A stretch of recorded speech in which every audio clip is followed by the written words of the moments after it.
Good afternoon, students. How are you? I hope all are fine. Welcome back to your Hindi first classes. आज का हमारा topic है क्रिया, जो पिछली कक्षा में हमने इस टॉपिक पे डिस्कस किया था। इवन ये सेकंड टाइम हमारा रिवीजन चल रहा है। तो आपको इस पिछली कक्षा में जो भी हमने बताया था, उसमें उसी को आगे हम कंटिन्यू करेंगे। तो सबसे पहले हमने आपको उसमें बताया था पिछली कक्षा में कि क्रिया क्या होती है। तो क्रिया जो है, क्रिया के बारे में हमने डिटेल में समझा दिया था और इवन 2 या 3 बार इसे समझाया जा चुका है। तो अब अपना टाइम वेस्ट ना करते हुए हम आगे में कंटिन्यू करेंगे। बस एक छोटा-सा आपको लेक्चर देंगे उस पे, क्रिया की परिभाषा पे, ठीक है? तो क्रिया की परिभाषा सबसे पहले हम जानेंगे कि क्रिया की परिभाषा क्या होती है। तो सबसे पहले क्रिया की परिभाषा जाने। जिन शब्दों से किसी काम के करने या होने का बोध होता है, उसे हम क्रिया कहते हैं, ठीक है? यानी कि काम बताने वाले शब्द को क्रिया कहते हैं। जिन शब्दों से ये काम के करने या होने का पता चले, जैसे हमारे द्वारा जो भी कोई काम किया जाता है, वह क्रिया होती है। अगर क्रिया ना हो, तो हम कोई काम ना कर पाएँगे। हम जो भी काम करेंगे, उसका कोई नाम ही नहीं होगा। तो क्रिया के ही द्वारा हम कोई काम कर सकते हैं या करते हैं। तो ये हो गई क्रिया। अब क्रिया में परिवर्तन जो है 3 प्रकार से होता है। एक जो आपको बताया जा चुका है पिछली कक्षाओं में। एक लिंग के आधार पे, एक वचन के आधार पे और एक कारक के आधार पे। जब ये तीनों परिवर्तित होते हैं, तो उनके साथ-साथ क्रियाओं के रूप में भी परिवर्तन होता है। लिंग बदलेगा तो भी क्रिया में परिवर्तन होगा, कारक बदलेगा तो भी क्रिया में परिवर्तन होगा और वचन बदलेगा तो भी क्रिया में परिवर्तन होगा। तो ये सारी चीज़ें आपको मतलब समझाई जा चुकी हैं, डिटेल में मैंने बता दिया है। लेकिन अब जहाँ पे हमारी लास्ट रिवीजन खत्म हुआ था, वो था कि क्रिया के भेद। तो हमने आपको बताया था कि क्रिया के 2 भेद होते हैं, ठीक है? कौन-कौन से अब ये जानते हैं। सबसे पहला हमने आपको बताया था कि क्रिया जो है, इसके 2 भेद हुए, वर्ब, इसको इंग्लिश में हम वर्ब भी बोलते हैं, ठीक है?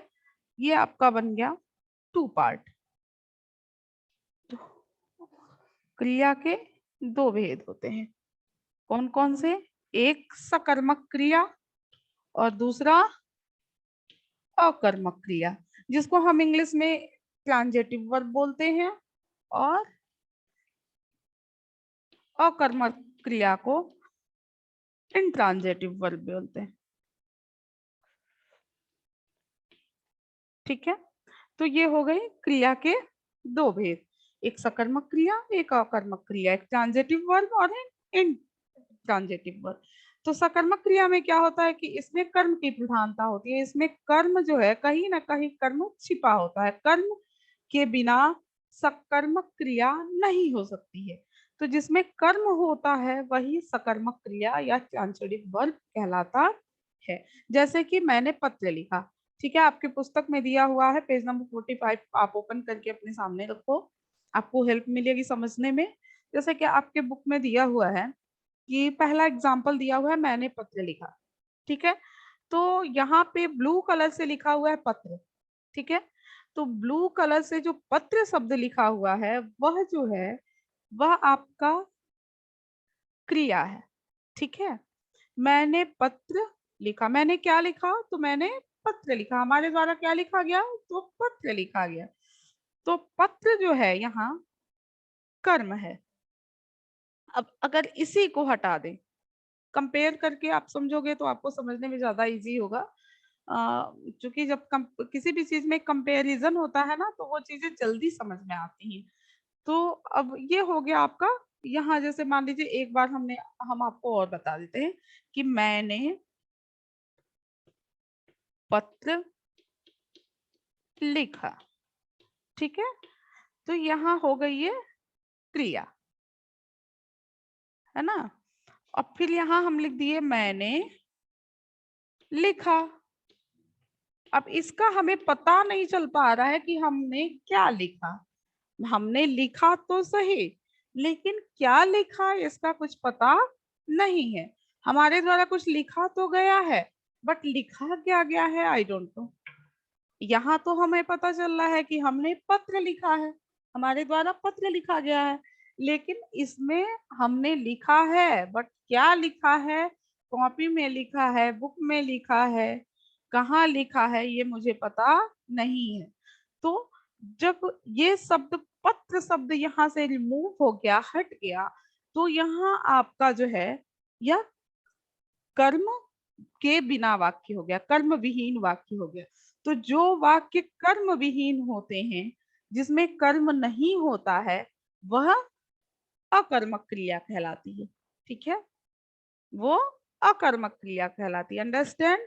आई होप आपको समझ में आ रहा होगा, क्योंकि ये इसका कॉन्सेप्ट हमने बहुत इजी वे में क्लियर कर दिया है।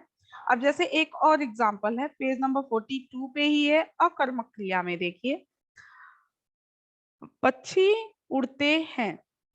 तो देखिए यहाँ पे भी जो उड़ते हैं लिखा हुआ है, पक्षी उड़ते हैं,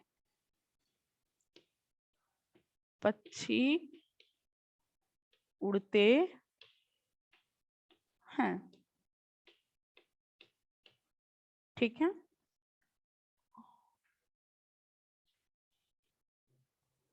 अब ये हो गया आपका, यही शब्द अगर हो जाए, पक्षी आकाश में उड़ते हैं।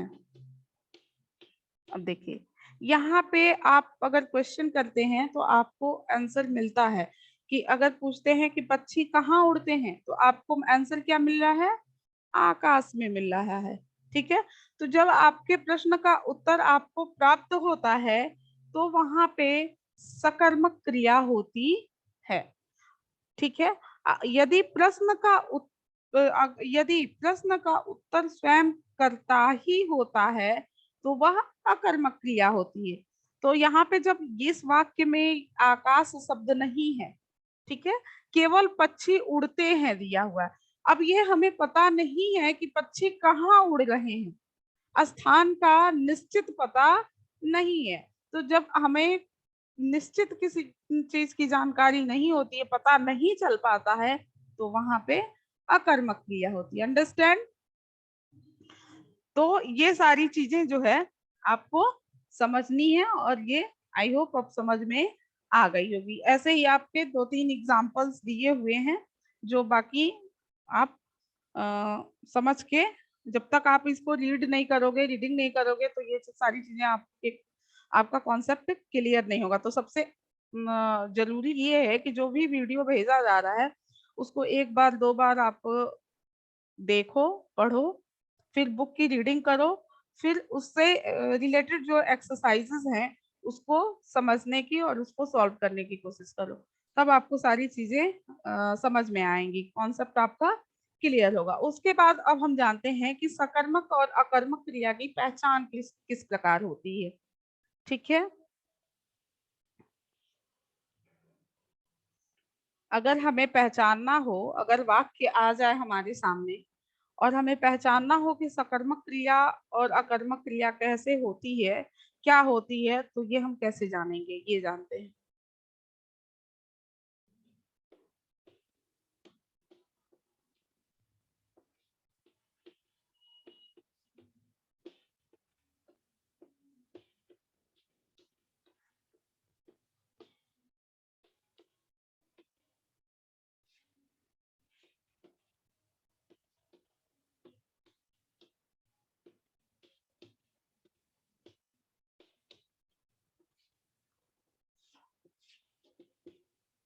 तो सबसे पहले जानेंगे सकर्मक क्रिया।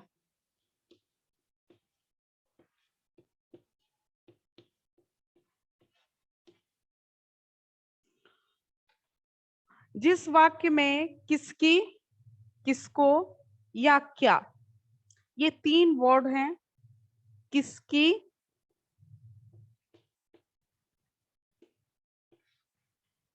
किसको और क्या।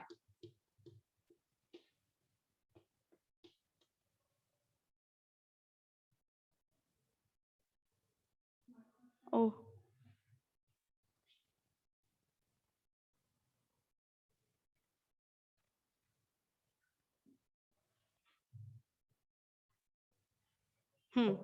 ये है आपकी क्रिया।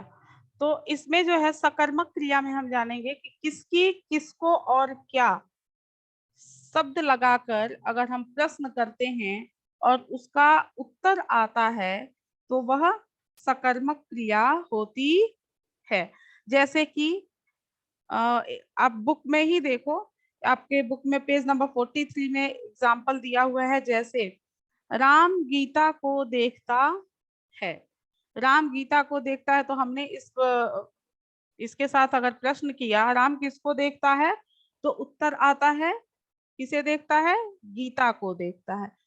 तो यहाँ सकर्मक क्रिया होगी। जैसे कि राम गीता को देखता है, तो यहाँ पे सकर्मक क्रिया होगी। नेक्स्ट अब हम जानेंगे अकर्मक क्रिया। अकर्मक क्रिया, अकर्मक क्रिया की पहचान कैसे की जाती है। इसका सबसे इजी वे होता है इसकी पहचान करने का, कि अगर आपको समझ में नहीं आ रहा है, वाक्य दिया हुआ है और आपको कंफ्यूजन हो रहा है, तो इन तीनों वर्ड्स में से कोई एक वर्ड लगा के आप प्रश्न जब करेंगे तो आपको उस प्रश्न का उत्तर मिलेगा। जब उत्तर मिलेगा वही सकर्मक क्रिया होगी।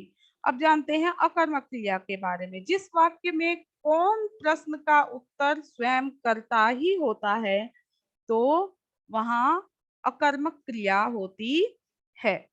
जैसे इसमें हमने तीन प्रश्नवाचक शब्दों के प्रयोग करके हमने पहचान किया। जैसे कि पहला प्रश्नवाचक शब्द किसकी, किसको और क्या। तो किसकी, किसको, क्या प्रश्नवाचक शब्दों का प्रयोग करके हमने सकर्मक क्रिया की पहचान की। ठीक उसी प्रकार कौन प्रश्नवाचक शब्द की, कौन प्रश्नवाचक शब्द को लगाकर हम जब प्रश्न करेंगे और उत्तर उसका स्वयं जो कार्य कर रहा है कर्ता यानी कि सब्जेक्ट ही होगा, तो वह अकर्मक क्रिया होगी। जैसे कि फिर आप बुक में देखेंगे एग्जाम्पल दिया गया है, राम देखता है।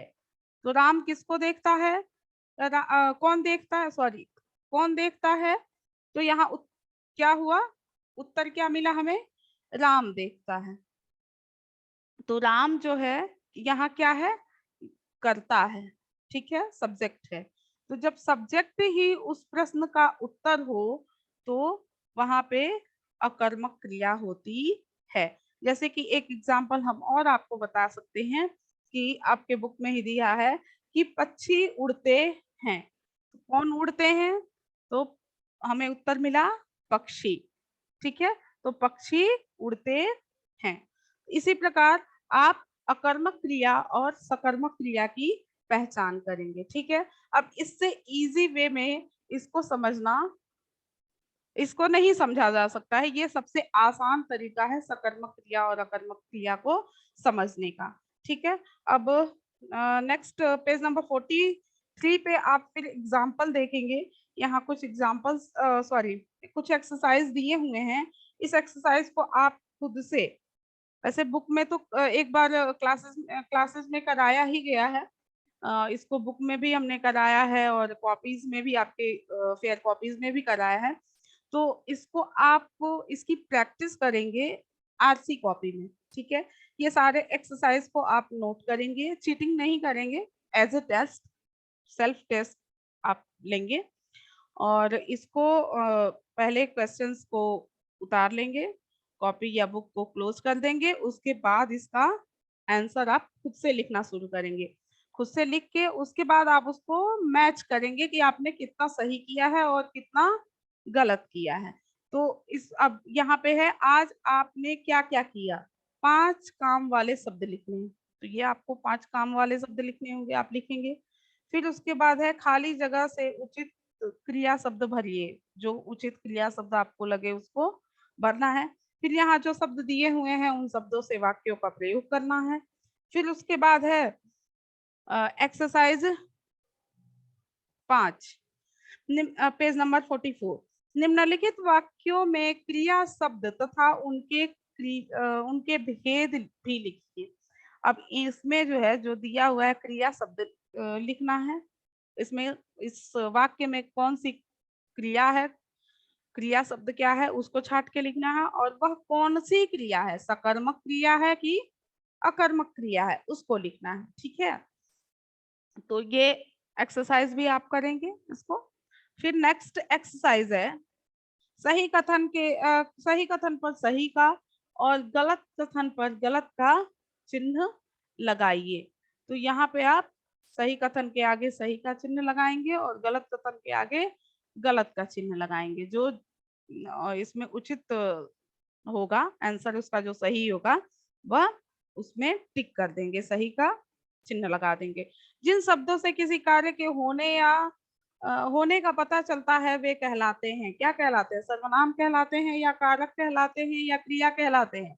तो जिन शब्दों से किसी कार्य के होने का पता चलता है उसे हम क्या कहते हैं, क्रिया कहते हैं। ओके, नाउ नेक्स्ट, जिन क्रिया शब्दों से किसी जिन क्रियाओं में कर्म नहीं होता वे क्या होती हैं, अकर्मक क्रिया होती है, क्योंकि सकर्मक क्रिया में कर्म होता है। अकर्मक क्रिया जो होती है वह कर्म विहीन होती है, उसमें कर्म नहीं होता है। ठीक है, नमन खेलता है, नमन खेलता है में कौन सी क्रिया है, तो इसमें क्रिया नहीं है। ठीक है, सॉरी कर्म नहीं है। अब यहाँ क्वेश्चन होता कि नमन क्या नमन क्रिकेट खेलता है, तो वहां पे सकर्मक क्रिया होती। अब यहाँ खेलता है, क्या खेलता है, नमन क्या खेलता है उसके खेल का हमें पता नहीं है, तो यहाँ कौन सी क्रिया होगी, तो यहाँ अकर्मक क्रिया होगी। अंडरस्टैंड। अब हमको ऐसा लगता है कि आपको ये चैप्टर बहुत अच्छे से समझ में आ गया होगा। अगर इसके बाद भी अगर आपको कोई डाउट होगा तो आप अपने डाउट जो है इवनिंग टाइम में 5 o'clock से 6 o'clock अपने डाउट क्लियर कर सकते हैं। और मैं तो आपको बार बार यही समझाऊंगी कि आपको अगर कॉन्सेप्ट क्लियर नहीं होता है तो जो भी वीडियोस जा रहे हैं उसको एक बार दो बार आप देखोगे तो आपको खुद समझ में आएगा कि आपको कैसे करना है। ठीक है, और आज का होमवर्क हुआ, do all exercise in your RC copy.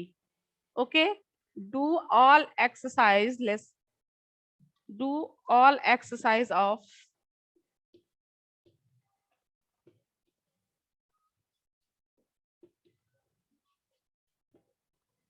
of lesson 9 in RC.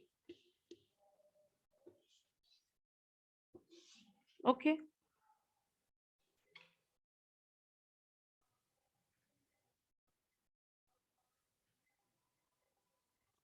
Anyone anyone want something? If you want, unmute yourself.